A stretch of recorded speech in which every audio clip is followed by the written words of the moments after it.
ሰላም ውድ የስማርት አፕ ቤተሰቦች እንዴት ናችሁ? ሰላም ናችሁ ወይ? እንግዲህ በዛሬው ቪዲዮ ለሚኒስትሪ ከተዘጋጃችሁ በኋላ ልክ ፈተና ስትገቡ ጎበዝ ተማሪዎች የሚከተሉትን ስቴፕ እንግዲህ አንድ በአንድ እናሳያችኋለን። ልክ ፈተና ገብታችሁ እስክትወጡ ድረስ ምን ነገሮችን ብታደርጉ የማርካችሁን የምታገኙትን ማርክ ከፍ ማድረግ ትችላላችሁ የሚለውን እንግዲህ በዲቴል የምናይ ይሆናል። እንግዲህ ለቻናላችንም አዲስ ከሆናችሁ ቻናላችንን ሰብስክራይብ ማድረግ እንዳትረሱ፣ እንዲሁም ቪዲዮውን ላይክ አድርጉ። በጣም ላይክ አንሷል ሰሞኑን፣ ስለዚህ ላይክ አድርጉ። በጣም ብዙ ልፋትና ሪሰርች ሰርተን ስለሆነ ይሄንን ነገር እናመጣላችሁ። ላይክ ብታደርጉ እኛን ሞር ቪዲዮዎችን እንድንሰራ በሚኒስትሪ ላይ ስለሚያበረታታ ላይክ ማድረጋችሁን እንዳትረሱ። እንግዲህ አሁን ብዙ ሳንቆይ ወደ ዋናው ቪዲዮ እስኪ እንለፍ።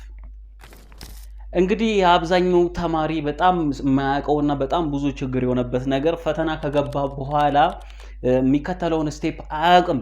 ሁለት ተማሪዎች እንግዲህ ሁለት እኩል ለሚኒስትሪ ፈተና የተዘጋጁ ተማሪዎች እኩል አንብበው እኩል ተዘጋጅተው ፈተና ከገቡ በኋላ ግን አንደኛው ከፍ ያለ ውጤት አንደኛው ደግሞ መካከለኛው የወረደ ውጤት የሚያመጣበት ምክንያት ፈተና ከገቡ በኋላ የሚከተሉት ስቴፖች ናቸው፣ ዘዴዎች ናቸው ማለት ነው። እንግዲህ እነዚህ ዘዴዎች እንግዲህ በተከታታይ የምናይ ይሆናል። ከነዚህ ዘዴዎች እንግዲህ የመጀመሪያው ምንድን ነው? ልክ ፈተና ከገባችሁ በኋላ መፍራት የለባችሁም። አብዛኛው ተማሪ እንግዲህ የሚያውቀውንም ነገር ያነበበውንም ነገር እንዳይሰራ የሚያደርገው ነገር ምንድን ነው? ፍራቻ ነው። ስለዚህ ልክ ፈተና ከገባችሁ በኋላ በመጀመሪያ ልክ ቁጭ እንዳላችሁ አይምሯችሁን ማሳመን ያለባችሁ አሁን ገብተሃል፣ አሁን መተሃል፣ በቃ የምታውቀውን ብቻ ሰርተህ ትወጣለህ። በቃ ይሄንን ነገር አይምሯችሁን አሳምኑት። አብዛኛውን ጊዜ ደግሞ የሚኒስትሪ ኤግዛም ከሞዴል ኤግዛም በብዛት አይለያይም። ስለዚህ ስለማይለያይ የማለፍ ቻንሳችሁን በጣም ከ12ኞች በጣም ከፍተኛ ነው። ኦልሞስት 90% ስለምታልፉ በጣም ያልተዘጋጀ 10% ያልተዘጋጀ ብቻ ነው። በቃ ምንም ያልተዘጋጀ ማቅ ተማሪ ነው እንጂ የሚወርቀው ሌላው ሙሉ የሚያልፍ ስለሆነ፣ ስለዚህ እናንተ ራሳችሁን ማሳመን አለባችሁ። ማቀውን ብቻ ሰርቼ እወጣለሁ ነው። የምትፈሩ ከሆነ ነገሩን ስለምታበላሹት ማቀውን ብቻ ሰርቼ እወጣለሁ የሚለውን ነገር ራሳችሁን አሳምኑት ማለት ነው። እንግዲህ በሁለተኛ ነገር ምን ያደርጋሉ? ልክ ሽቱ ሲሰጣቸው፣ ልክ የመፈተኛ ሽቱ ሲሰጣቸው ቀጥታ ቼክ የሚያደርጉት እነሱ ሰዓቱንና የተሰጠውን ጊዜ ነው። እንግዲህ አብዛኞቻችሁ ቀጥታ ወደ ጥያቄ ነው እየገለጣችሁ የምትሰሩት። እንደዛ አያደርጉም። ቀጥታ ጥያቄውን ያዩና ሰዓት የተሰጠውን ሰዓት ያዩና ካልኩሌት ያደርጋሉ ማለት ነው። ለምሳሌ አሁን 60 ጥያቄ ከሆነ የተሰጣችሁ አንድ ሰዓት ከሆነ ለአንድ ጥያቄ ስንት ደቂቃ ተሰጥቷል? 1 ደቂቃ ተሰጥቷል ማለት ነው። ከዛ በኋላ ምን ይላሉ? ከ1 ደቂቃ በላይ አንድ ጥያቄ ላይ መቆየት የለብኝም ይላሉ። ለመሰላችሁ አብዛኞቻችን ስንሰራ ከባድ ጥያቄ ሲገጥመን ቁጭ ብለን እሱኑ እያሰላሰለን ለማግኘት ሰዓት ስለምንፈጅ መጨረሻ ላይ ጊዜ ያልቅብናል። ኦልሞስት 40ኛው ምናምን ጥያቄ ላይ ስንደርስ 15 ደቂቃ ነው የቀራችሁ፣ 20 ደቂቃ ነው የቀራችሁ ስንባል መደናገር ይመጣል። በቃ የምናውቀው ሁሉ ስለሚጠፋብን ይህን ነገር ተጠንቀቁ። በኋላ ሰዓት እንዳያልቅብን ቀን ማድረግ አለብን፣ ሰዓቱን መቆጠብ አለብን። ከ1 ደቂቃ በላይ ከበደም ቀለለም ከ1 ደቂቃ በላይ አንድ ጥያቄ ላይ መቆየት የለብንም ማለት ነው። ከከበደንም ሞልተን ዝም ብለን ማለፍ ነው። ወደ ሶስተኛው ከማለፋችን በፊት በማትስ ለምትቸገሩ ተማሪዎች እንዲሁም ደግሞ አጥንታችሁ ተዘጋጅታችሁ ግን ፈተና ላይ ስትገቡ ውጤት በጣም ለሚወርድባችሁ ተማሪዎች እንግዲህ ስማርት አፕ ቲዩብ ምርጥ የሆነ የክረምት ስልጠና እንግዲህ ይዞላችሁ መጥቷል። እንግዲህ ይህንን ስልጠና በአባከስ የተደገፈ ስለሆነ ከ1 እስከ 14 ዓመት ላሉ ተማሪዎች የተዘጋጀ ነው። ይህንን እንግዲህ ስልጠና መውሰድ ለምትፈልጉ ከስር ባለው ስልክ ላይ መደወል ትችላላችሁ። እንዲሁም ደግሞ እህትና ወንድም ካላችሁ ዝቅ ያሉ እህትና ወንድሞች ካላችሁ ለእነሱ እንግዲህ ሪኮሜንድ እንዲሁም ለቤተሰብ መናገራችሁን እንዳትረሱ ላለው። እንግዲህ አሁን ወደ ሶስተኛው እንለፍ። እንግዲህ በሶስተኛ ነገር ምን እናደርጋለን? ይህንን ካደረግን በኋላ ልክ ሽቱን ገልጠን መስራት ልክ ስንጀምር ምን እናደርጋለን? ከባዱን ዝም ብለን በግምት እየሞላን ቶሎ ቀላሉን ቶሎ እየሰራን እንደዛ አንዴ እንሄዳለን። ዝም ብለን ሽቱ ላይ ሄደን እንሞላና አንሰር ሽቱ ላይ ጥያቄ ሽቱ ላይ ምን እናደርጋለን? ከባዱን ጥያቄ እናከብበታለን። ለበኋላ ለመመለስ ማለት ነው። እናከብበትና እናልፈዋለን ቶሎ ሰዓቷ ሳታልቅብን ማለት ነው። ከዛስ እንደዛ እያደረግን ሙሉ አንዴ እንሰራለን ማለት ነው።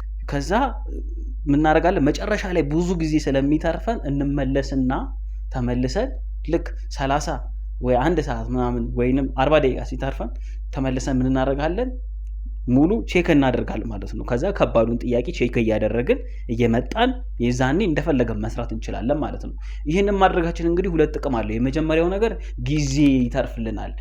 ብዙ ጊዜ ይተርፍልናል ማለት ነው መጨረሻ ላይ።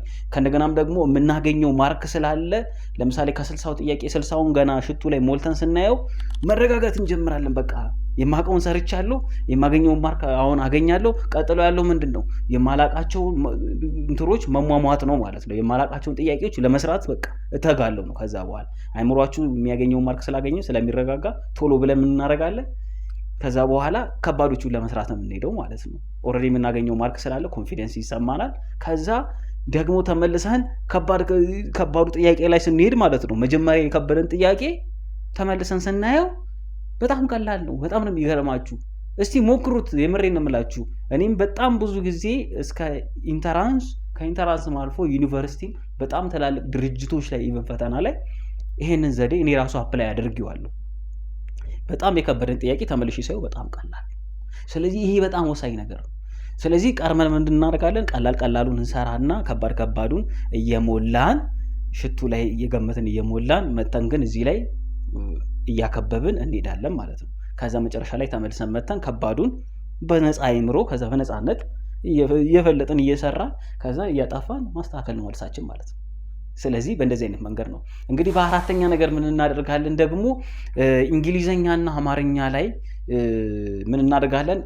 ምንባብ ወይንም ፓሴጅ ፓራግራፍ ከገጠመን እንዘላለን። መዝለል አለባችሁ። ፓራግራፉ ልክ እናንተ ከገጠማችሁ ምን ታደርጋላችሁ? ስለ ፓራግራፉ ጥያቄ 10 ከሆነ 10ሩንም በግምት አንሰር ሽቱ ላይ ትሞሉና ዘላችሁ መሄድ ነው። እሱን ምን ታደርጋላችሁ? መጨረሻ ላይ መስራት ነው። እኔ ምን እንዳጋጠመኝ ታውቃላችሁ? ልክ በምፈተንበት ሰዓት ላይ አማርኛ የዛኔ በፊት አማርኛ ፊት ለፊት ላይ ገጠመኝ። እያንዳንዱ ስለሚለያይ ማለት ነው። አማርኛ ምንባብ መጀመሪያ ላይ ገጠመኝ። እሱን ቁጭ ብዬ ስሰራ ምን ስል ለካ ታይም ጊዜ ሄዷል። ምክንያቱም ምንባቡን አንብቤ ጥያቄውን ሰርቼ ከነገና እየሄድኩ ነው ቼክ የማደርገው። ጊዜውን ሙልጭ አድርጎ በላው። ልክ የአማርኛ ጥያቄ ደግሞ የዛኔ 80 ነበረ። ከዛ ገና እኔ 50ኛው ጥያቄ ላይ ሲሆን 15 ደቂቃ ቀራችሁ ተባለ። በጣም ደነገጥኩ። ሰዓቱ ሄደ ብዬ ከዛ ምንም ማድረግ አልቻልኩም። ስለዚህ ምኑ እንዳልነጠቅ መልሱ ሙሉ እስከታች ሞላውና ሰጠ። ከዛ ውጪ ስንወጣ አንሰር ሽቱ የለም ጥያቄው ሽቱ ስናየው ከ50 ጥያቄ በኋላ የነበረው ለካ እኔ ጋር በጣም ቀላሉ ነው። እንዴት እንደተናደርኩ ከዛ በኋላ ግን አድርጌው አላውቅም። ስለዚህ እናንተ ምን ማድረግ አለባችሁ? ከባድ የሆነውን ምንባቡን ትዘሉትና ሌሎቹን ከሰራችሁ በኋላ መጨረሻ ላይ መታችሁ ምን ታደርጋላችሁ? ትሰራላችሁ ማለት ነው። እንግሊዘኛም ቢሆን ልክ እንደዛው ሰዓት ስለሚበላብን እንደውም ሌሎቹን ቀለል ያሉትን እንሰራና ቶሎ ከባዱን ደግሞ ተመልሰን ሰርተን መጨረሻ ላይ ጊዜ ካለን ምን እናደርገዋለን? እንሰራለን ማለት ነው። ብትነጠቁም ችግር የለም። ጊዜ ያልኩባችሁ ለምን በግምት ዝም ብላችሁ ስለሰራችሁት ብትነጠቁም ችግር የለውም። የቀላሉን ስለሰራችሁ ማርካችሁን አገኝታችኋል ማለት ነው። እንግዲህ ይህንን ካየን በኋላ በአምስተኛ ነገር ምን እናደርጋለን? ሰዓቱ ወደ መጨረሻ አካባቢ ሲደርስ ምን እናደርጋለን? ቶሎ ብለን መልሳችንን ቼክ እናደርጋለን። ቀደም ምን ብያችኋለሁ? ሞልታችሁ ለፉ አክቡ፣ ግን ሽቱ ላይ ሄዳችሁ አክቡበት። አንሰር ሽቱ ላይ ግን ሙሉ ብያለሁ አይደለም? ለመሰላችሁ አንዳንድ ተማሪዎች ሶስተኛው ይከብዳቸው አይደለም? ይዘሉትና ምን ያደርጋሉ? ሶስተኛውን ዘለውት አራተኛውን ይሰሩና ተሳስተው የአራተኛውን መልስ ሶስተኛ ላይ ይሞሉታል። ለምን? ፈተና ላይ ናቸው። በቃ ፈተና ላይ ስለሆነ ስለምንሳሳት እንደዚህ አይነት ነገር ይገጥማል። ከዛ ሙሉ ከሞሉት በኋላ ልክ መጨረሻ ጥያቄ ላይ 59 ላይ ሲደርሱ አንሰር ሽቱ ላይ 59 ነው የሚለው። እዚህ ጋር ሽቱ ላይ ደግሞ እናንተ ጋር 60ኛ ጥያቄ ነው ሞልታችኋል። ስታዩት ተዘበራርቋል። ከእንደገና ፍለጋ ሌላ ነገር ውስጥ መግባት። ስለዚህ ምን ማድረግ አለባችሁ?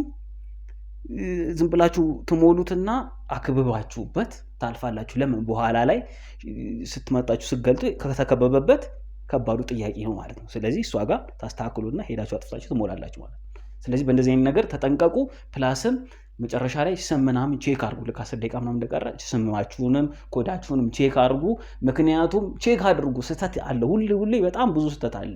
ኢቨን ጓደኞቼ ምናምን ብዙ ነገር ስለወደቁ ነው በዚህ የተነሳ። ስለዚህ ቼክ አድርጉ። ኮዳችሁን በስርዓት መሙላታችሁን፣ ስማችሁን በስርዓት መሙላታችሁን ይናገራሉ አስተማሪዎቹም። ቼክ አድርጋችሁ በመጨረሻ ላይ ምን አድርጋችሁ አንስታችሁ ሰታችሁ ትወጣላችሁ ማለት ነው። እንግዲህ ለዛሬው ያዝንላችሁ ቪዲዮ ፈተና ከገባችሁ በኋላ ይሄንን ይመስላል። ስለ ሚኒስቴር አዘገጃጀት ፈተና እንግዲህ በቀኝ በዚህ ጋር ያለውን ሙሉ አዘገጃጀት በዚህኛው ሰርቼላችኋለሁ። ፕሮግራም አወጣጥ በዚህ ባለችው በሁለት ሳምንት ውስጥ ደግሞ እንዴ ፕሮግራም አወጣችሁ እንትን እንደምትሉ እንግዲህ በዚህኛው ቪዲዮ በዚህ ጋር አስቀምጬላችኋለሁ። እንግዲህ መጀመሪያ ላይ ያዘገጃጀቱን ብታዩ ከዛ በኋላ ፕሮግራም አወጣጡን ብታዩ በጣም ሞር አሪፍ ነው። ከዛ ይሄን ቪዲዮ ደግሞ ተመለሳችሁ አይታችሁ ሙሉ ማርካችሁን አገኛችሁ ማለት ነው። ስለዚህ መልካም ፈተና መልካም እድል ላለው ቻው ቻው።